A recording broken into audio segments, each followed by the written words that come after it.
During my baby shower, my sister stood up and announced she was carrying my husband's child, and the room went so quiet. I could hear the balloons rubbing against each other by the window. My name is Marlene. I am 29 years old, and that day was supposed to be the happiest day of my life. I was 7 months pregnant, sitting in a chair decorated with white ribbons, surrounded by pink and gold balloons that said "Welcome, baby girl." My mother had spent 3 weeks planning that party. My best friend Colette had baked a 3-tier cake with little sugar booties on top. 42 people came: aunts, cousins, co-workers, my husband's family, and my younger sister Renata, who I trusted more than anyone else in this world besides my own mother. Renata was 26. She was the kind of woman people described as sweet without even knowing her, just because of the way she smiled. She had been living with us for 4 months because her apartment flooded and the insurance company was taking forever to fix it. My husband Desmond and I agreed to let her stay in our guest room until things got sorted out. I never once thought twice about it. She was my sister. We shared a womb once, just 18 months apart. I used to braid her hair before school. I paid for half of her college textbooks when our parents could not afford both of us at once. I thought loyalty like that meant something. That afternoon, everyone had just finished singing while I opened a gift from my mother-in-law, a hand-knitted blanket in soft yellow. When Renata stood up from her chair near the dessert table, she was holding a glass of sparkling cider, not wine, because I remember noticing that detail later and feeling sick about what it meant. She tapped her glass with a spoon, the way people do before a toast, and the room quieted because everyone assumed she wanted to say something sweet about her sister. Instead, she looked directly at me, and then at Desmond, and she said the words that would break my life into a before and an after. She said she was pregnant too, and that the baby was Desmond's, and that she was sorry she had waited so long to tell me because she did not want to ruin my day, but she could not keep lying anymore while sitting across the table from me every single night. I want you to understand what silence like that feels like. It is not empty. It is heavy, like a wet blanket dropped over your whole body at once. I remember my mother's hand flying to her mouth. I remember my mother-in-law setting down her teacup so carefully, as if the sound of porcelain touching porcelain might shatter the entire room. I remember Colette standing up so fast her chair nearly tipped over. And I remember Desmond, my husband of 6 years, the man I had built an entire life with, sitting there with his face turning the color of old paper, saying nothing, which told me everything. I did not scream. I did not cry.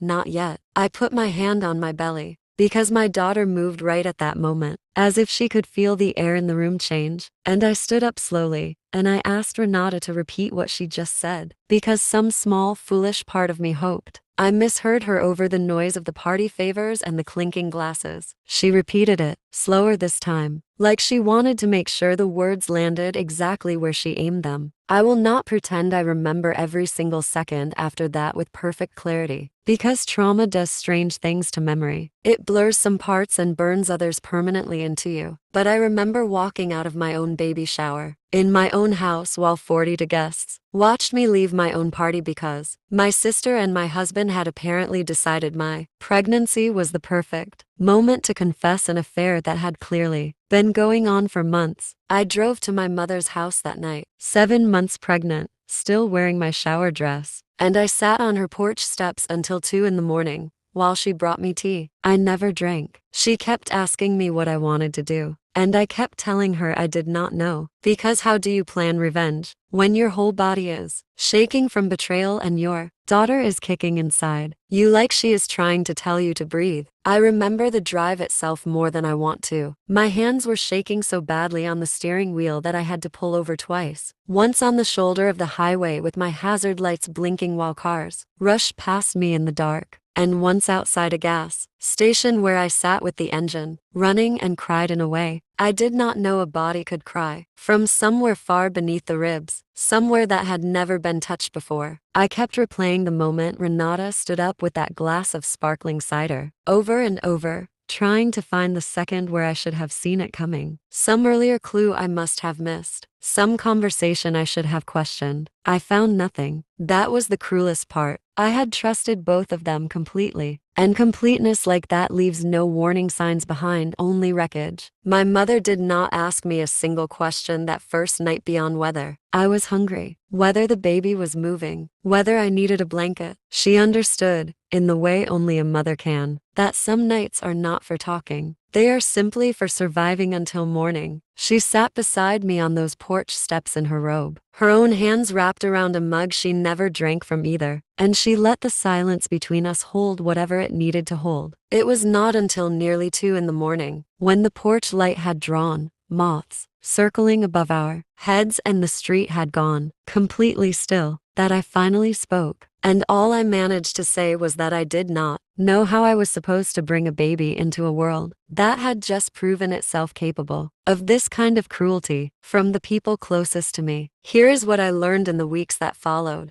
Piece by piece, the way you learn a wound is deeper than you first thought. Once the shock wears off and the real pain sets in, Renata and Desmond had been seeing each other for almost 5 months. It started, according to what I eventually pieced together, around the time I was put on bed rest for high blood pressure during my second trimester. While I was lying in bed trying to keep my daughter safe, my husband and my sister were downstairs in my own house, building something behind my back. She was 3 months pregnant, which meant the timeline lined up with a weekend. I had been hospitalized for monitoring. My own hospital bed became the backdrop for their betrayal. I did not go back to that house for a week. I stayed at my mother's, and Desmond called constantly, texting apologies that read like scripts, saying he never meant to hurt me, and asking me to let him explain. I did not respond to a single one. Renata did not call at all, which almost hurt worse than everything else combined, because at least Desmond had the decency to pretend he felt something. I want to tell you honestly,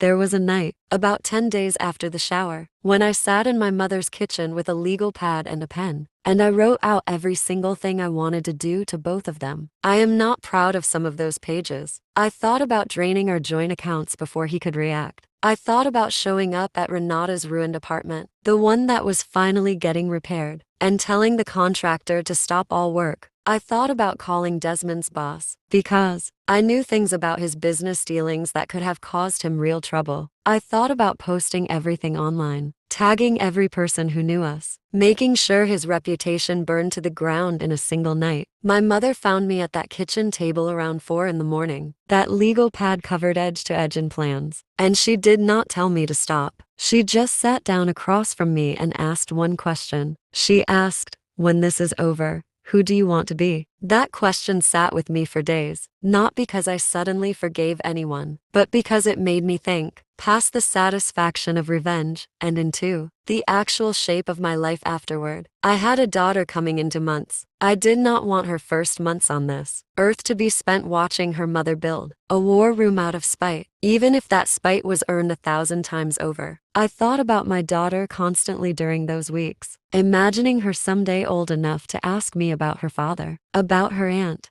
about why our family gatherings looked so different from other families she might see at school. I did not want to hand her a story where her mother's legacy was scorched earth. I wanted her to inherit strength instead of bitterness, resilience instead of resentment, because I understood, somewhere deep down, even in the middle of my rage, that children absorb the emotional weather of the home they are raised in, whether we intend for them to or not. I did not want Everly's earliest years, shaped by a mother who was still fighting battles from before she was even born. There were still nights, even after I made peace with not choosing chaos, when the anger returned in full force, usually late at night, when the house was silent, and my mind had nothing left to distract it. I would lie awake replaying the sound of that spoon tapping against the glass, replaying the specific way Desmond's face had gone pale and said absolutely nothing in his own defense. And I would have to remind myself, sometimes out loud in the dark, that precision was still a form of power, even if it did not feel as immediately satisfying as chaos would have. So I did something quieter, but in its own way, far more devastating than anything on that legal pad. I got a lawyer,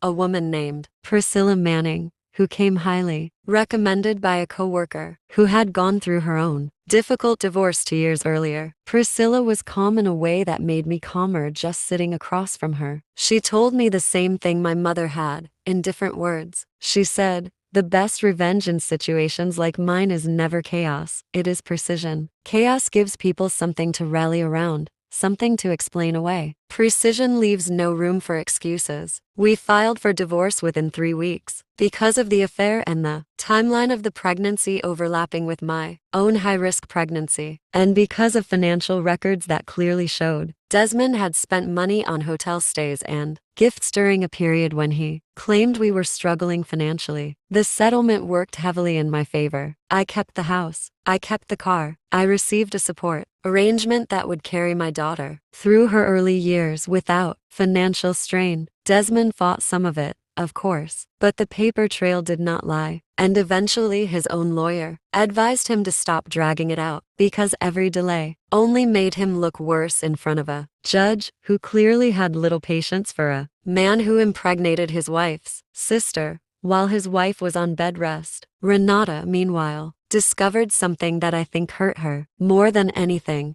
I could have orchestrated myself. Desmond, once the affair was public and the shame had nowhere left to hide, did not choose her. He did not leave me for her. He did not build a new life with her and the baby she was carrying. Instead, once the settlement was finalized and his reputation had already taken the hit, he pulled away from her too, telling mutual friends he needed space to figure out who he even was anymore. Renata was left pregnant, alone, without the sister she used to lean on for everything, and without the man she gave up that sister for. I did not orchestrate that outcome. I did not need to. Some betrayals simply collapse under their own weight once the audience disappears. My daughter was born on a rainy Tuesday morning in October. I named her Everly because it means from the Boar Meadow, but I like the way it sounded. Like a fresh start. A name with no history attached to anyone who had hurt me. My mother was in the delivery room. Colette was in the waiting room with flowers. Desmond was not there. He had asked to be, and I said no, gently but firmly, because I did not want the first face my daughter saw connected to any version of confusion or grief. I wanted her first hours to be clean. For almost a year after the divorce, Renata and I did not speak. Not one phone call.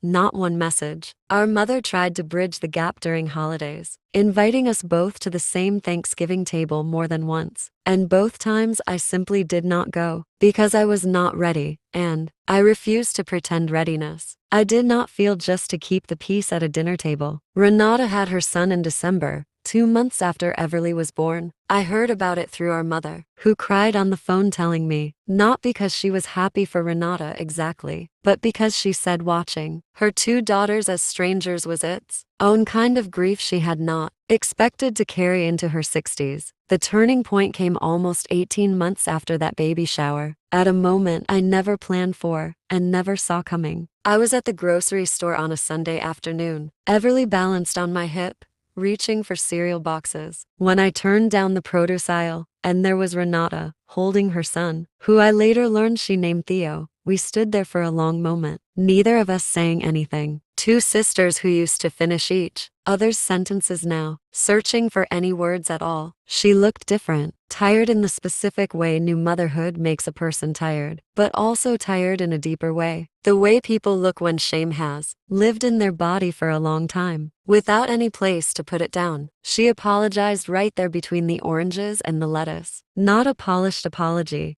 not the kind you rehearse, but something raw and stumbling, saying she thought about that day constantly, that she hated herself more than she thought I could ever hate her, that she had lost her sister and gained nothing worth losing her for, because Desmond had disappeared from both their lives within a year, moving 2 states away, sending child support checks that came late more often than not. I did not forgive her in that produce aisle. I want to be honest about that, because forgiveness performed on command, just because the moment feels dramatic enough for it, is not real forgiveness. I told her I needed time, and she nodded like she expected nothing less. And we exchanged numbers again, slowly, carefully, like 2 people relearning a language they used to speak fluently. I stood there a long while after she walked away, my cart half full of cereal boxes and produce. I no longer remembered choosing, and I noticed how small she had become, not physically, but in the way a person shrinks when they have spent months carrying a weight nobody else can see. Theo had her same dark curls, the same curious eyes our own mother had when she was young, and something in me softened just slightly at the sight of that innocent little face. A child who had no part in any of the choices that shaped the wreckage he was born into.